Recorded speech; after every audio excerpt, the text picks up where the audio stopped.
Good afternoon. I want to take you back in time because as I stand here in my home office, just looking at my backyard there, I mean, the tropicals and the bamboo are like literally at eye level and taller than the house.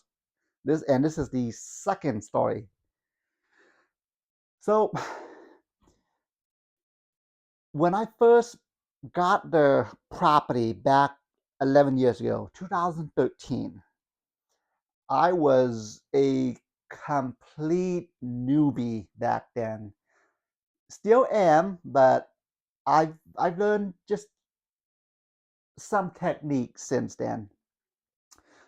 So back in the days when I first started the yard, I mean my backyard and front yard was literally just like all my neighbors' yard now.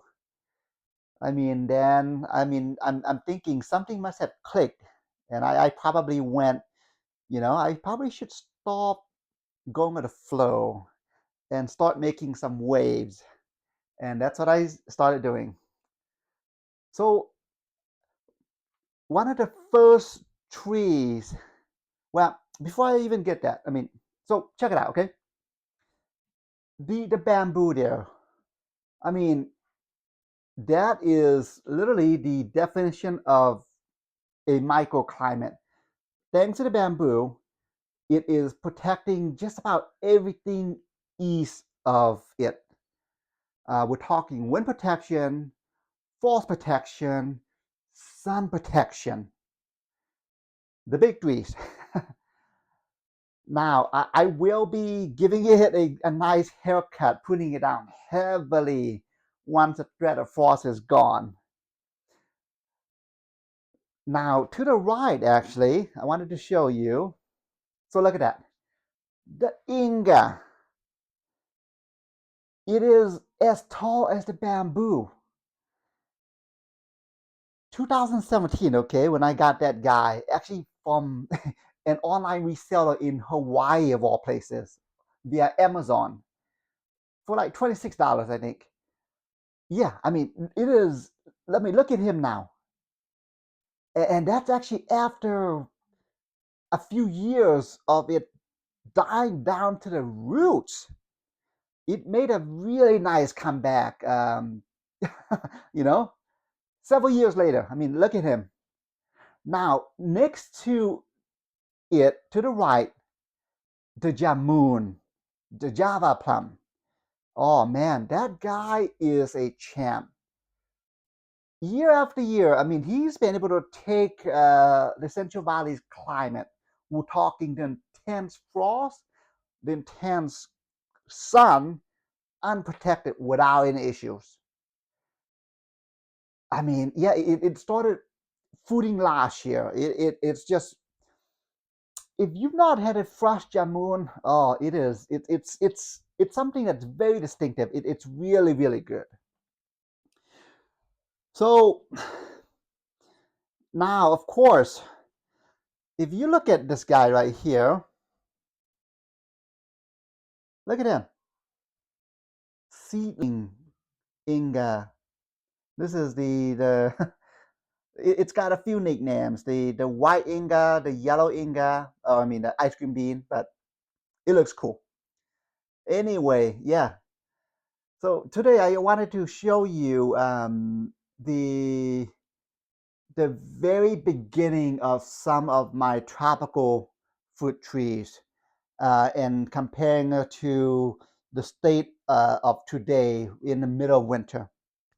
So before showing you around, in my early days when I started this whole tropical fruit tree food forest here, I took a lot of pictures.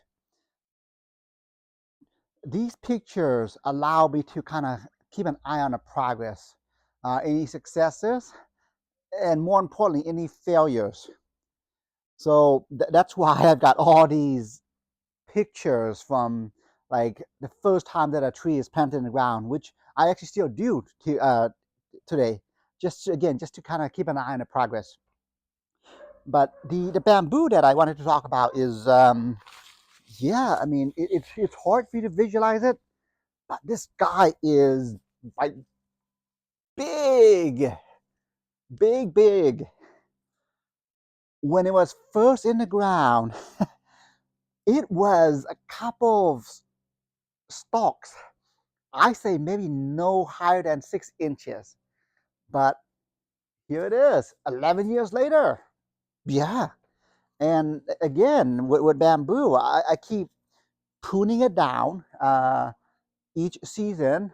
So it's, yeah, it's overall, it's just a really good protector. So another one of the trees that one of the first trees that I put in the ground is actually this guy right here. Admittedly, not much to see at the moment. It is middle of winter, but yeah, he's a tropical white guava. Yeah, I'm really impressed that it is. I mean, it had a long journey. First year, just like the Inga, died down to the roots that winter, and then made a good comeback, as you could see. Now, another tree that isn't a tropical fruit tree, but regardless, it is here. This brown turkey fig here. Yeah, these guys thrive with neglect. So at one point, there used to be 4 branches sticking out, but of course, in the interest of space, I've since pruned out the other branches, so leaving this main branch. And in this case, I'm actually gonna prune him back even more before the spring is here.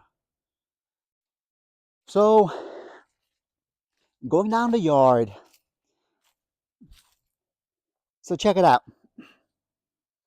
Alano Cepodella. Not, admittedly, not a whole lot of progress, but he is one of the slower growing tropicals. That's what he looks like now, middle of winter. So I mean, he's grown a bit. Now the other tree is this guy, pineapple guava. Boy, yeah, this guy I say was maybe 6 inches when originally planted in the ground. Took full sun, and as you may already know, pineapple guavas, no issues at all with our Central Valley winters, unprotected. Here it is. Yeah, I mean, he's getting to be good size. Oh, you know what? Let's, yeah, right here. Let's pick on this guy right here. Jaboticaba. Another tree that also it was, yeah, pretty small. Another tree that's also fairly slow grower. Yeah, this guy, just like the Alano Cepodella, will test your patience. Have yet to fruit yet. Yeah, these guys are gonna take some time for it to fruit. The cool thing with the Jaboticaba is the fruits actually form at the base of the main trunk, so it looks cool. And the ones that I've had tasted, the fruits anyway, are pretty good. So Jaboticaba. So now if we come here, another tropical that I've had great successes with, this guy. I mean, yeah, the growth on this is amazing. The thing with the loquat, okay, for the first few years, they don't do much. It grows a little, over each year, but they don't do much until usually year 4 or 5. Then that's when they start to just explode in growth. But yeah, now another tropical that isn't a tree, but I wanted to focus on this dragon fruit vine. So when it was first in the ground, I want to say it was maybe this tall, 3 or 4 of them. But as you can see now, yeah, yeah, I really do need to prune this guy.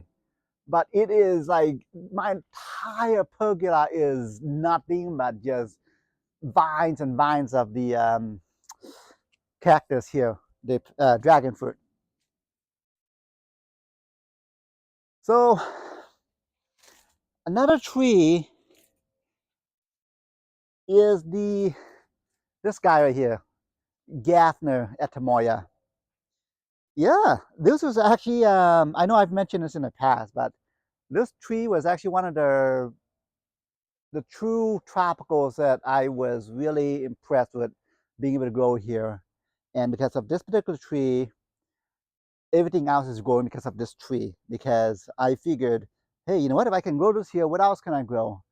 And before I know it, I'm surrounded. So, Gaffner etamoya. The other tree is the white sapote. This particular guy is a Subel variety, more on the slow growing side.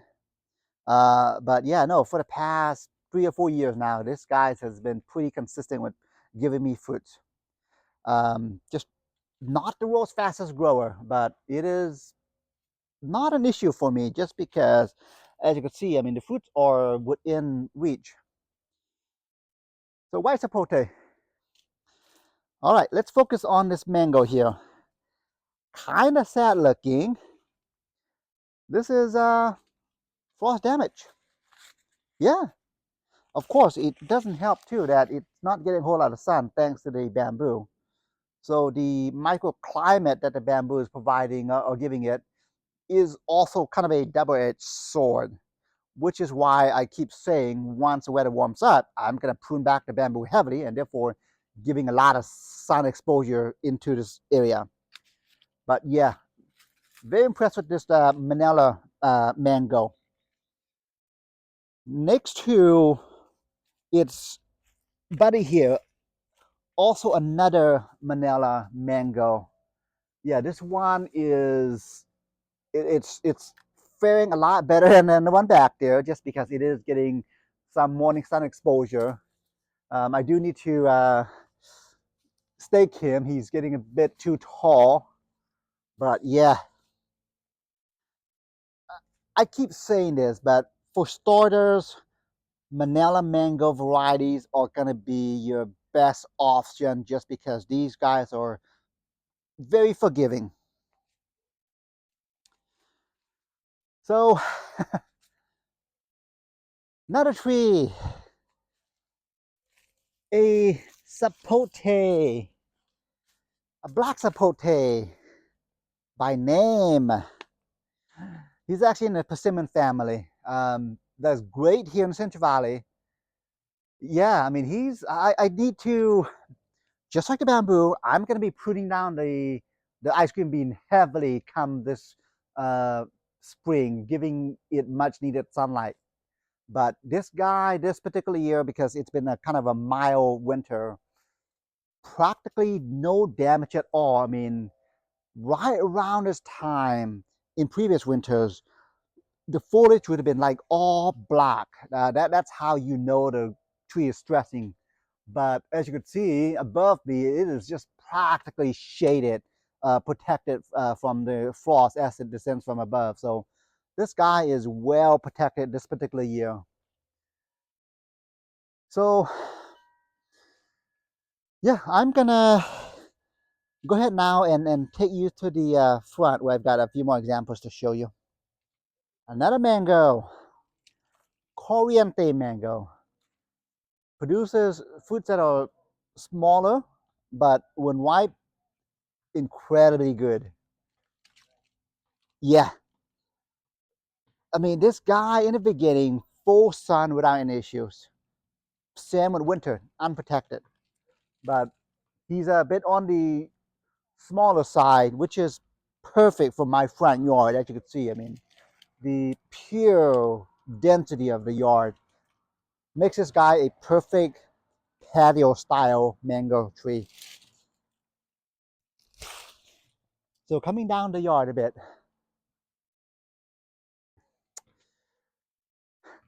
not sure if you could see it from that angle, but the cherimoyas, I've got two of them actually.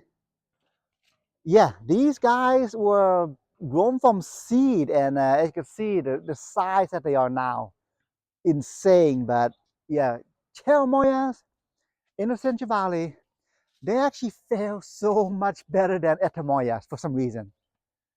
So yeah, I'm gonna, I need to either stake him or prune him, but just waiting for the right time.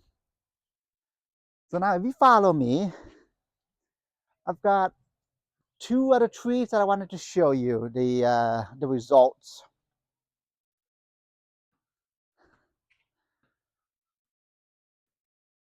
All right,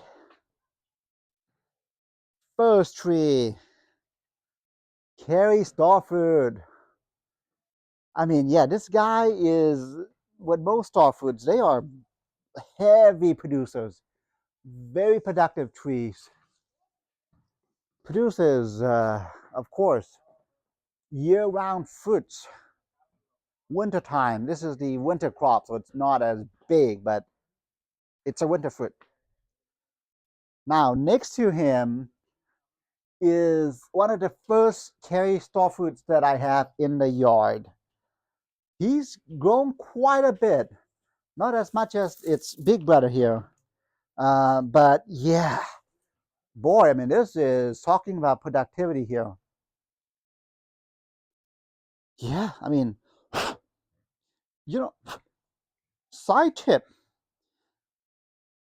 I find that a good way to eat starfruits, instead of, if the starfruit's too big anyway, instead of munching like this, eating it from the side. Oh yeah. And then afterwards you can just eat the whole thing. But yeah, Kerry, the good thing with starfruits is, as you can see, they don't need a whole lot of sunlight. These guys are completely okay with the shade. And at the same time, they will still produce fruits for you. Yeah, as you can see here, the one of the downsides, which you can easily remedy with starfruit trees, is they don't like the wind. Hence, the position that they're in. They're literally sandwiched between my house and the neighbor's house. Great wind protection. But yeah, I mean, basically what you see here, this is most of my trees being in the ground for 4, 5, 6, 7, even 11 years. This is really what you can expect. I do find that generally year 2 or 3, once they are established, or in that they're acclimated to the environment, they're generally fine. So those are just the critical years that you just have to kind of baby them just a bit. And then after that, they're practically sufficient, self-sufficient. So anyway, yeah, just a tip again. Make sure you take some pictures of your newly installed plants. That way you can kind of keep the progress down the line. All right, have a good afternoon.